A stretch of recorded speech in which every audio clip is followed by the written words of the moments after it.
Well, thank you for being a part of our Bible class again today and sharing together as we continue our study in a couple of Old Testament passages, Old Testament books, the book of Ruth and the book of Esther.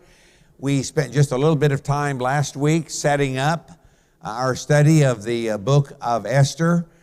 We will not spend a great deal of time repeating, but just for those who may not have been able to be with us, either online or in person last week, as we come to the book of Esther, an essential part, I think, of understanding the book is to recall and understand something of the historical timeline. It's a little bit difficult for us to see in our Bibles. We know the books of history, so we might think, well, we come through 1st, 2nd Samuel, 1st, 2nd Kings, 1st, 2nd Chronicles, Ezra, Nehemiah, Esther. We kind of are left with the impression that all of that's just kind of happening sequentially. And to some extent, that's true. As we think about going through the books of Samuel and Kings and Chronicles. However, many of you may know that the book of 1st Chronicles is pretty much a repeat of 1st and 2nd Samuel, and the book of 2nd Chronicles is pretty much a repeat of 1st and 2nd Kings. We have a very interesting thing that happens when we get to Ezra, Nehemiah, and Esther. And that is, we begin with the book of Ezra. That makes a lot of sense. And we deal with the book of Ezra for 6 chapters. We reviewed this last week, and the video's available online. And so we see that Cyrus, who, when he became king of Persia in 539, gave the opportunity for the Jews to return to their homeland. And some of them did. We have a list of them in the early chapters of Ezra, 42,000 plus some servants. But what's amazing as you look at our timeline is that most of them didn't want to go back. Cyrus says, you can go back. I don't know how many Jews there were in Babylon, but I know that there were significantly more than 42,000. And yet it took them a long, long time to decide to return to their homeland.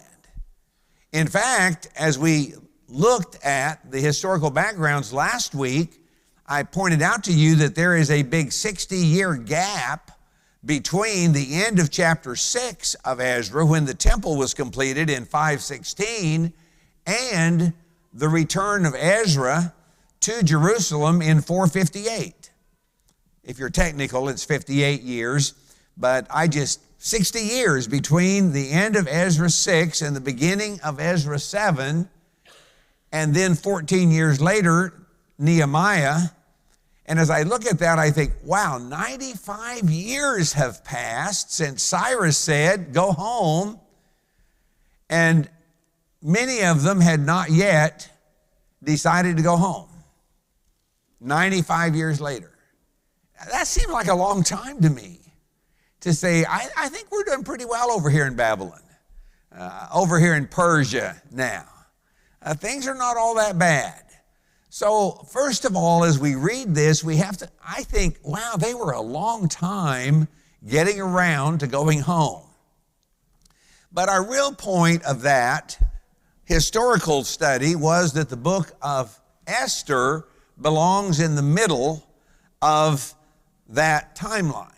That is between Ezra 6 and Ezra 7.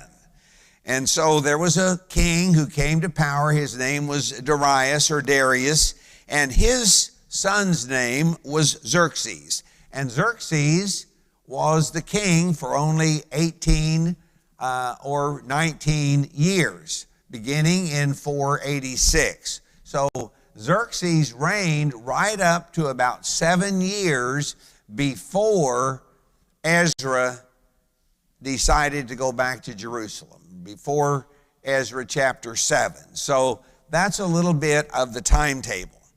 Now I want to begin to tell the story of Esther and help us see a couple of what I think are rather interesting things. First of all, as we come to Esther chapter 1, this is what happened during the time of Xerxes. This is the man I just described who began reigning in 486 over 127 provinces. almost immediately after he became king, he wanted to show off. I think the power may have gone to his head. And for 180 days, he has guided tours of the temple, of his palace. Everyone can come in and see how blessed he is, how much he has, how ornate everything is. Much of it's described. He gives a banquet in all of that. He displays the wealth of his kingdom, all of the splendor, all of the glory. And then he gives a banquet that lasts for 7 days. And you ladies may think when you set the table that it's pretty important to have matching dinnerware and matching glassware and all of that. But one of the things that catches my attention is he was showing his wealth because everybody could drink out of a goblet from a different set of glassware. They were all made differently. They were all unique. And everyone could have all that they wanted. There's great splendor that's described, and you can read about it. And there was a queen, and her name was Vashti. So we come on through chapter 1. We come down to chapter 1 and verse 9, and he has a wife. He has a queen, Xerxes and Vashti.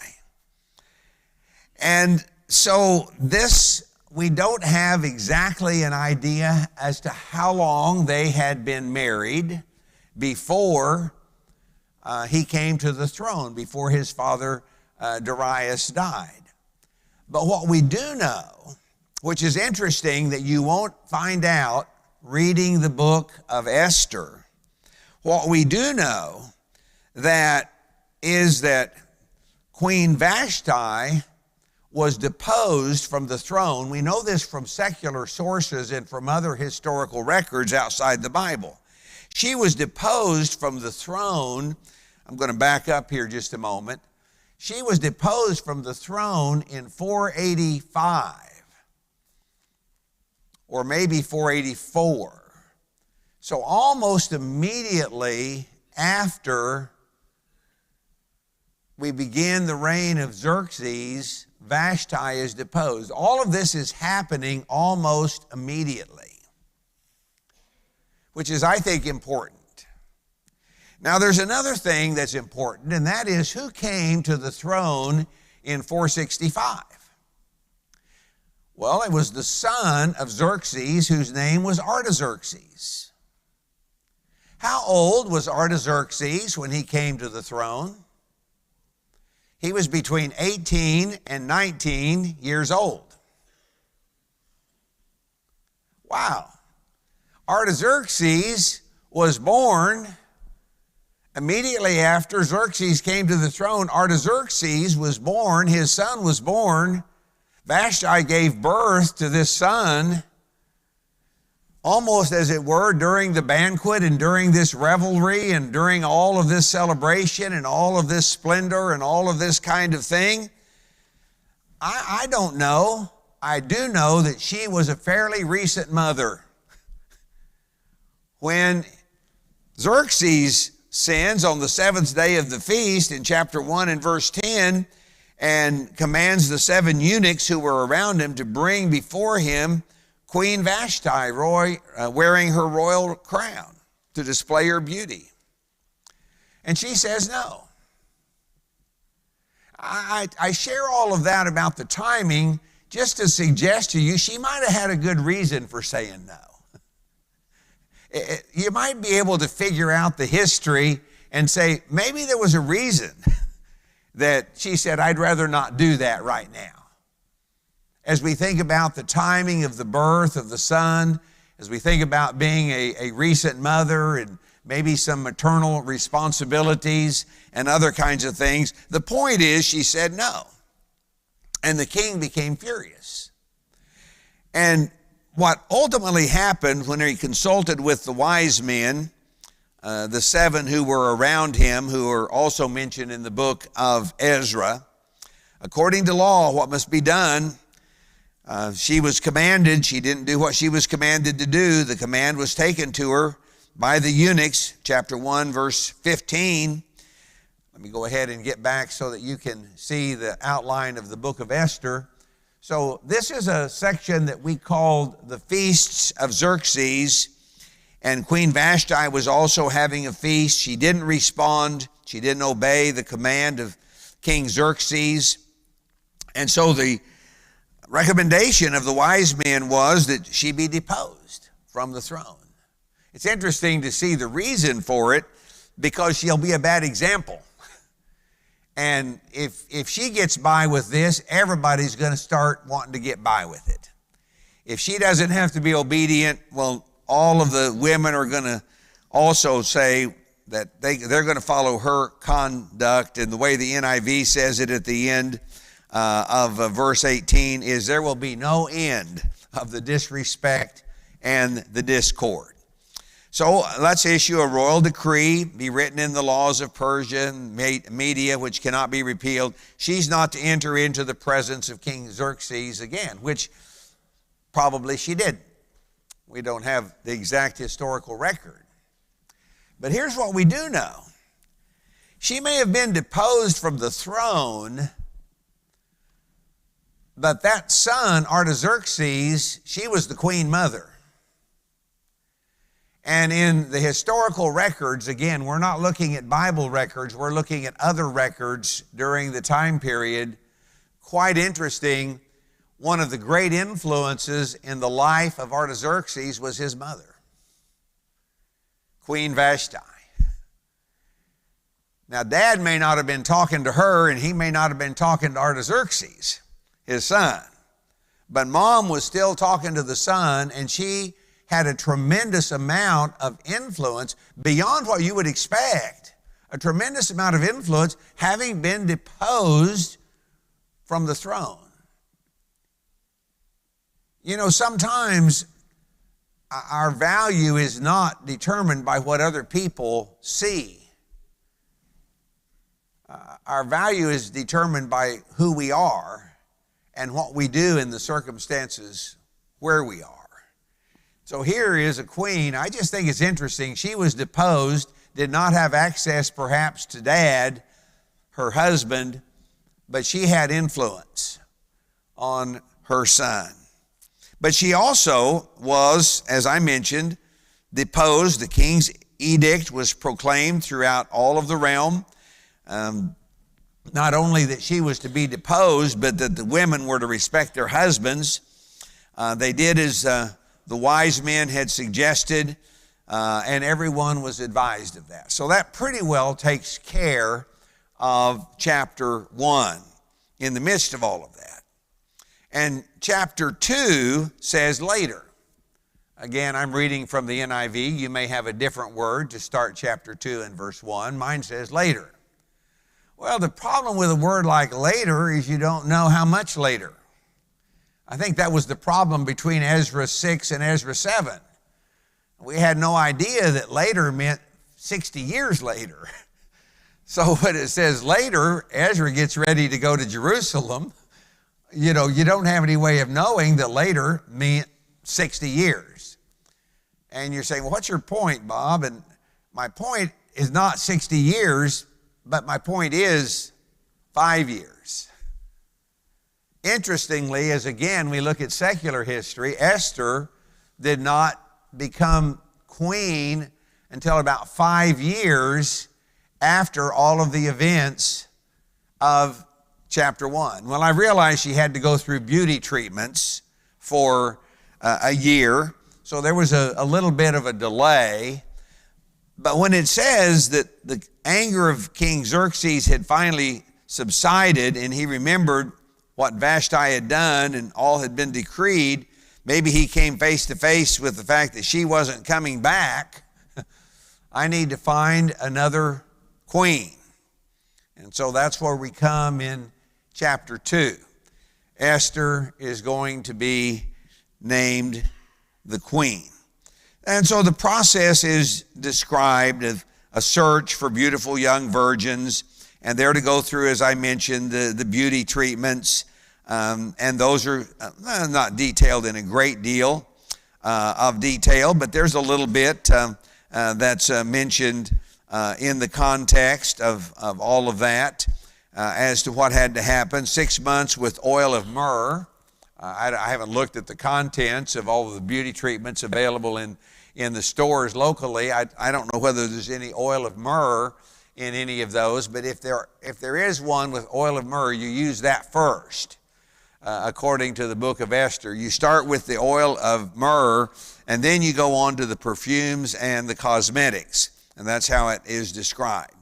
Of course, one of our challenges as we read through this is it kind of leaves the impression that these virgins were kind of used on a tryout basis in consecutive nights once the process began, and that gives us problems in terms of the harems and the concubines and maybe some sexual immorality and all of that. Kind of interesting, I teach right now in February, March. I'm in the middle of a class at Tijuana School of Preaching every Saturday. I teach all Saturday morning. I finish up about 1 o'clock in the afternoon. And one of the questions that came up, we're studying marriage and family, we're studying matrimony, and we're studying how to have healthy families. And thinking about families in the Old Testament, one of the questions that had come up was polygamy. Well, I say that to simply say that you have to recall that in a situation, as we read in Esther, polygamy was not unknown among even God's people. You think about the experience of David, you think about the experience of Solomon. We don't know why God somewhat turned his back. It's one thing to give a kind of tacit approval. It's another thing to say that's absolutely what should be happening by way of command. There are a lot of things that can be said that might be explanations of why, but probably the best thing for us to say, since it's not too germane to our study, is that the Bible doesn't exactly say. But the long and short of that is that in this process now, Esther is made the queen. And so there are all of these details that we may or may not need to know about. But a thing that's interesting for me in chapter 2 and verse 5 is that there was a Jew of the tribe of Benjamin. Now, we're not going to say anything too much more about that. I just want you to note it. And this man's name is Mordecai. And he had been carried into exile. He was among those who had been taken, and you kind of get an idea of the timing of when he had left. He was actually one of the ones who had left with the earlier group in that. He'd been carried into exile back in, if you look at the timing of this, in 597. We don't have a whole lot of information about how long people were living at this period of time. But if you do the math on Mordecai, he's well over 100 at this time. He's up in the 110 to 120 range, which is just interesting to note because we normally attribute Psalm 90 to David, about the 70 and then perhaps 80. But Mordecai, having been carried away as is described here, he's quite an old man at this time. And he has this cousin, as I'm reading from the NIV, you may have a different relationship. These are very difficult to nail down in the original Hebrew. Named Hadassah, you may know that name, that's Esther's other name. And so he had raised her. And this girl, Esther, he had taken her as his own daughter when her father and mother died. So the edict was proclaimed throughout the land. Esther is chosen as one of those who will go through the beauty treatments, but her nationality's not been revealed. Her family background has not been revealed. So that's unknown in all of this. Well, we come through all of the details, many of which I've already begun to talk about with you. The time comes for Esther to go to the king. As she pleases the king, she wins the favor of everyone who sees her. And and the king is attracted to Esther more than any of the others. She wins his favor and approval, and he sets the royal crown on her head. And so now we're down to about 479, 478. So Xerxes, he only reigned for 18 to 19 years, recall. His son Artaxerxes came to the throne when he was 18 or 19. And so now we're 4 or 5 years into the reign of Artaxerxes, and we only have about 14 years left, or perhaps 13 years left. But Esther becomes the queen instead of Vashti, despite the fact that there's been about a 5-year delay. And we have another great banquet. So that's why we call this the feasts, plural, of Xerxes. We have another great banquet. It's Esther's banquet for all the nobles and the officials, and a holiday. And we now have the story set up. You know more than you think you do at this point, because I've tried to make certain you have this information in at least floating in your minds. And before we finish today, I'm going to at least let you know why it's important. We may not be able to explain all of the detail of all that we've said to this point, but I want you to see why I mentioned some of the things that I mentioned. So we're going to get to at least that point.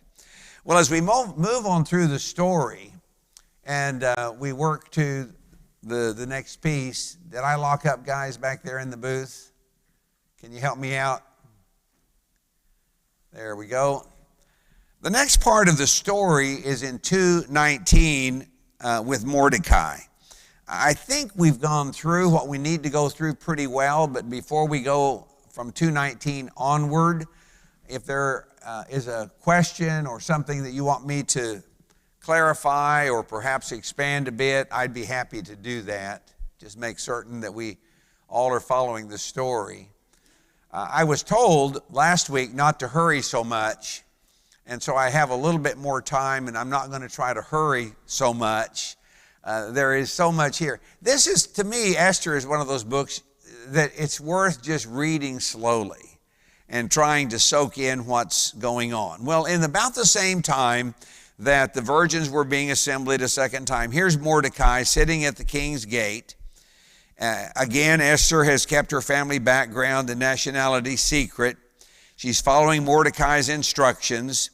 Mordecai is sitting at the gate, and it's kind of interesting. Remember, we're about 5 years after the time that Vashti was deposed, and as you read various resources of people who have studied and read and analyzed the book of Esther, all kinds of ideas come up. But there are some authors who think that these two that are mentioned here at the king's gate, Bigthana and Teresh, perhaps were on the side of Vashti. Maybe they thought she had been just a little bit mistreated.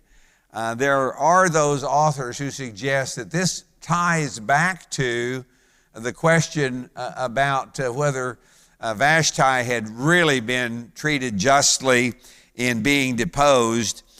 They were angry. They were conspiring to assassinate King Xerxes. Mordecai hears about it. He finds out about the plot. He's also sitting there at the gate. He tells Esther. She reports it to the king. The report is investigated. It's found to be true. And those two officials are hanged on a gallows. And it's all just written down in a book called the Annals of the History in the presence of the king. It's written down, but apparently not too much done more with it. The two traitors are hanged, and the effort of Mordecai, all of the details of it, the report of the conspiracy, all of that just gets written down in this book, which is also going to become important. So this part of the story simply is that Mordecai uncovers and reports a plot, and Esther, in her participation at least, is still in the good graces of the king, because she's the one who gives the report and she gives Mordecai credit. So that pretty well then finishes those last few verses of chapter 2. And we see if we can move ahead to chapter 3, because the organization of the book is interesting, because we have kind of a plot that protects, and then we have the rest of the story. So now we're going to, in chapter 3, read about another plot. And in this plot, it's developed by a man named Haman.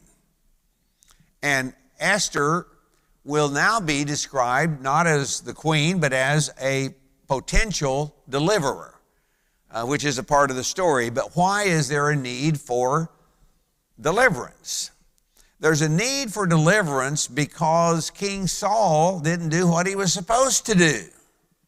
Now that's why it was important that Mordecai is of the tribe of Benjamin. Notice what it says in chapter 3 and verse 1. There's a man named Haman. He is the son of Hammedatha, who is a descendant of Agag. Now, who's Agag? Well, Agag was the king of Amalek in 1 Samuel chapter 15. Agag was the king that Saul was supposed to destroy, along with all of the possessions and the cows and the women and the children and everything related to the Amalekites. But who didn't do what they were supposed to do? Saul. And Saul was of the tribe of Benjamin. So here is Saul, King Saul, of the tribe of Benjamin, and he had failed to do what he was supposed to do. The Amalekites had attacked Israel after Israel fled from Egypt. The Lord was at war against them. All of that's described in Exodus chapter 17. And now some of King Agag's people are not killed. And now guess what? Here's one of them. Here's one of them, a descendant of Agag. So we are face to face with a problem that is of Israel's own manufacture back when. It's amazing to me that people can really read the book of Esther and be narrow enough in their analysis to say, well, the name of God's not mentioned, so this must not belong in the Bible. This is the continuation of the story of Saul's disobedience. This is the continuation of numerous threads that are running through the Old Testament plot line as we try to think about even one of the impacts of all of this is while the Jews do end up being protected as a result of all that we'll study and read in the book of Esther, I wonder if a few more of them said, wow, this may be a more dangerous land than I thought it was.